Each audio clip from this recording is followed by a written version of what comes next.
तो स्पष्ट कर दिया कि लॉकडाउन में बहुत ज़्यादा छूट नहीं है। लॉकडाउन में जो यथावत दिन तक रहेगी, सिर्फ ग्रामीण क्षेत्रों में मनरेगा काम करने का अनुमति दी गई है और बाढ़ नियंत्रण के अंतर्गत जो बांध निर्माण है उसमें काम दी गई है, ताकि कुछ गरीब जो बाहर से मजदूर आ चुके हैं उनको रोज़गार मिल सके और काम की प्रतिपूर्ति हो। उसमें भी पूरा ध्यान रखना है सोशल डिस्टेंसिंग का। वर्क प्लेस पे हाथ धोने, साबुन, सैनिटाइजर का इस्तेमाल होगा और उसमें एक ही यंत्र से एक लेबर काम करेंगे। ऐसा नहीं कि एक कुदारी से ही 4 लेबर काम करेंगे, ऐसा नहीं होगा। तो पूरी डायरेक्शंस जो कोविड का डायरेक्शंस है उसमें डायरेक्शंस के मद्देनजर सोशल डिस्टेंसिंग का ध्यान रखते हुए वो कार्य कराया जाएगा। सर दुकान क्या शहर में किस तरह की दुकानें खुली रहेंगी? शहर में ये स्पष्ट हमने कर दिया कि जो पहले दुकानें खुला करती थी वही दुकानें ही खुलेंगी। राशन, जितने भी फल, सब्जी, दूध, इसेंशियल कमोडिटी, ड्रग्स, ये सारी दवा की दुकानें ये सब खुली रहेगी। इसके इतर सिर्फ स्पेयर पार्ट्स और साइकिल का रिपेयर, 2 व्हीलर का रिपेयर और छोटे मोटे स्पेयर्स की दुकान खुलकर कार्य की जा सकती है। चूँकि लॉकडाउन 3 तक लागू है, कोविड-19 का संक्रमण के मद्देनजर किसी भी धार्मिक स्थल अर्थात मस्जिद कोई भी खुले नहीं रहेगी। जो मस्जिदों में पेशइमाम मौजूद रहते हैं वही अजान दे के नमाज़ पढ़ेंगे। सामूहिक तरावी नहीं पढ़ी जाएगी, ना 5 वक्त की नमाज़ पढ़ी जाएगी। ये हदीस भी है कि आप सल्लल्लाहु अलैहि वसल्लम के ज़माने पे एक दफ़े तूफ़ान बहुत कस के आया था, तो अज़ान में ये संकेत दिया गया था कि आप लोग अपने अपने घरों में नमाज अदा करें, मस्जिदों में नमाज की तरफ नहीं आए, क्योंकि आपकी सुरक्षा बहुत ही इम्पोर्टेंट है। इसी मद्देनज़र हम आज सभी को बताना चाहेंगे कि वैसी परिस्थिति आज हमारे देश में है और उस परिस्थिति में हमको देश की कानून और संक्रमण से बचाव के लिए ये आवश्यक है कि आप अपने अपने घरों में सभी लोग नमाज अदा करें, सामूहिक रूप से कहीं इकट्ठा नहीं। अगर ऐसा पाया गया तो उन पर सख्त से कार्रवाई करते हुए FIR की जाएगी और लोगों को पकड़ के जेल भी भेजा जा सकता है। इसलिए मेरी ये रिक्वेस्ट है आपके माध्यम से सभी अच्छे लोगों को कि कानून का सम्मान करना चाहिए और हम लोग कानून को सम्मान करते हुए अपने देश को आगे ले जाएंगे।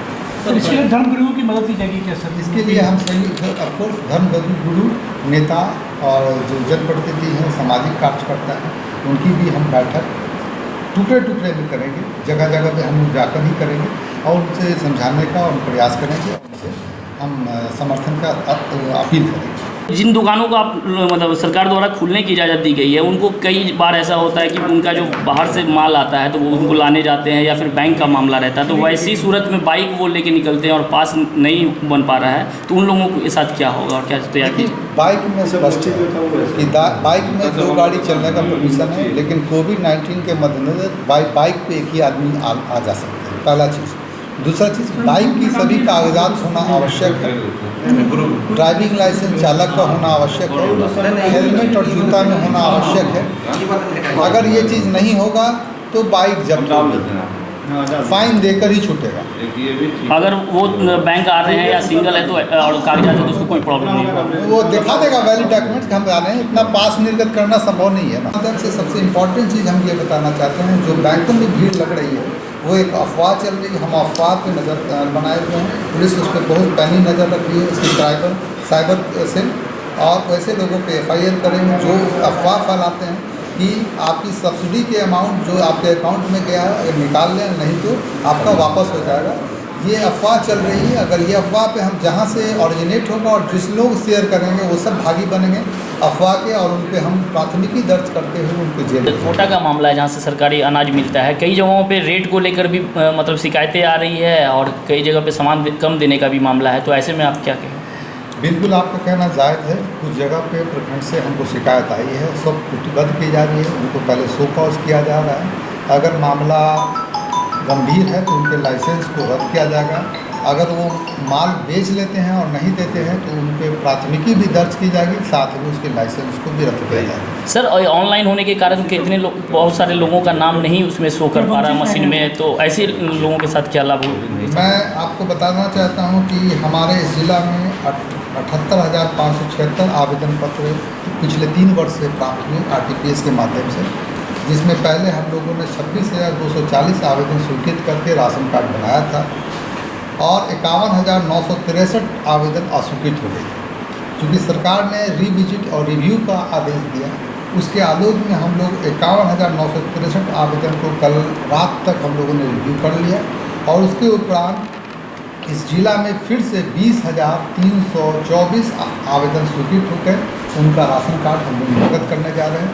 अभी तत्काल उनके आधार और सीडिंग हो रहा है का कार्य शुरू हो चुका है। जैसे ही आधार सीडिंग हो जाएगा और हम विभाग को भेजेंगे, उनके अकाउंट में 1,000 रुपया तत्काल सरकार भेज रही है। आधार सीडेड अकाउंट होना अनिवार्य है, अगर फेल होगा तो फिर हम उसको कलेक्शन करेंगे। सर, अगर जिनके पास में राशन कार्ड नहीं है, सरकार ने ये भी कही है कि उनको भी राशन दिया जाएगा, ऐसा कोई प्रावधान है क्या? देखिए, सरकार 2-3 जगह तरह पे कार्य कर रही है। एक जीविका दीदी को भी लगाई है कि इसके बावजूद अगर जो 20,000 फिर से हम लोगों ने राशन कार्ड रद्द किया है, उससे इतर अगर कोई फिर भी छूट जाएगा तो जीविका के दीदियों को माननीय मुख्यमंत्री के निर्देश के आलोक में उनको सर्वे करने के लिए कहा गया है, उनसे आवेदन प्राप्त करने के लिए कहा गया है। उन आवेदनों को प्राप्त करके फिर हम लोग RTPS के माध्यम से ऑनलाइन करके उनको भी अगर पात्र होंगे लाभुक तो उनको जरूर राशन कार्ड फिर से निर्गत किया जाएगा। मैं ये बताना चाहता हूँ कि अब तक इस जिला में 3,45,000 राशन कार्ड हैं, जो अभी वर्तमान में 3,24,000 के आसपास राशन कार्ड हैं, जिनको राशन 2 महीने का अनाज इस महीना में वितरण किया जा रहा है, जो अब तक 62 से 65% वितरण हो चुका है। ये हम लोग बिहार में सबसे अव्वल जिला है किशनगंज, जो इतना % राशन अब तक लाभुकों को दे चुका है। सर, एक कन्फ्यूज़न है सर, अभी आंगनवाड़ी की सेविका और सहायिका और बाकी स्वास्थ्य कर्मियों के द्वारा भी एक सर्वे कराया। सर्वे क्या मतलब, आप हर घर जाके जांच पता किया जा रहा है कि यहाँ कोई पेशेंट तो नहीं है, उसका डिटेल लिया जा रहा है। तो लोगों में एक भय का माहौल है, क्योंकि कुछ दिन पहले ही CA NPR NRC को लेकर था कि लोग आएंगे और आपका डिटेल पता करेंगे। तो ऐसी सूरत में क्या आप लोगों से अपील करना चाहेंगे कि और क्या है उसके? मैं अपील इसमें एकदम क्लियर रही है कि जितने भी फॉरेन ट्रेवलर्स इस ज़िला में आए हैं, जिनकी सूची है, उसके आसपास के घरों पे सर्वेक्षण करना है कि उनमें से कई लोग बुखार, सूखी खांसी या दोनों के साथ पिछले 10 दिनों में कहीं बीमार तो नहीं पड़े हैं। अगर वो बीमार पड़े होंगे तो उनका हम, क्योंकि सरकार अब एक्सटेंसिव कोविड जांच करने जा रही है, किट हमारे पास अवेलेबल है, PPE किट भी अवेलेबल है, तो हम लोग सर्वे कर रहे हैं। हर जिला में ये सर्वे हो रही है कि उनके आसपास या पिछले 1 महीना में जिनको सर्दी, खांसी, सूखी खांसी और बुखार इनके लक्षण हुए हों या उन्होंने डॉक्टर के पास गए हों, उनसे भी रिकॉर्ड मंगाकर हम लोग उसको सर्वे करवा रहे हैं। तो इसमें कोई कन्फ्यूजन नहीं होना चाहिए, किसी तरह का कोई रंग नहीं होना चाहिए। ये उनकी सुरक्षा के मद्देनजर ये सर्वे चल रहा है और पूरे बिहार में क्या पूरे देश में चल रहा है। कपड़ा व्यवसायी की दुकान खुली हुई पाई गई, उन्हें अरेस्ट किया गया है। उसके अतिरिक्त फुटवेयर की 2 दुकानें खुली हुई थे, उन्हें पकड़ के लाया गया है और सुसंगत धाराओं में FIR दर्ज उनके विरुद्ध कार्रवाई की जा रही है। वाहन चेकिंग भी आज की गई है, जिसमें 24-25 2 व्हीलर और 3 व्हीलर वाहनों को पकड़ा गया है, उन पर फाइन किया जा रहा है। जांच और सख्ती वैसे ही बरकरार रहेगी। आम पब्लिक के लिए किसी भी स्थिति में जो पिछला लॉकडाउन था वैसा ही लॉकडाउन 3 मई तक चलेगा, उसमें कहीं कोई छूट नहीं है और पुलिस और प्रशासन मिलकर अपना काम करती रहेगी ताकि लोगों में संक्रमण न फैल सके और लॉकडाउन का पालन सख्ती से किया जा सके। सर, यहाँ कई मामलों में ऐसा देखा जाता है कि अचानक से तबीयत खराब हो जाता है और उस समय ना पास उसके पास रहता है, ना ही कुछ रहता है और ना ही वाहन का उसके पास कोई परमिशन रहता है। तो वैसी सूरत में वो क्या करेगा? इसके लिए तो किशनगंज पुलिस, आप सभी को पता है कि किशनगंज पुलिस ने खुद अपने इससे जो है कि 3 एम्बुलेंस की व्यवस्था की है। ठाकुरगंज, बहादुरगंज और किशनगंज में भी हम लोगों ने कई पेशेंट को पटना और दूसरे जगहों पे भेजा है जो गरीब है, जिनको कोई पूछने वाला नहीं है। अपने पैसे से हम लोगों ने इलाज भी कराया है, कई एक लोगों को ब्लड भी दिए हैं। जितना भी हो सकता है हम लोग उनकी मदद कर रहे हैं, सहायता कर रहे हैं ताकि उन्हें कोई दूसरे ढंग से प्रभावित नहीं हो सके।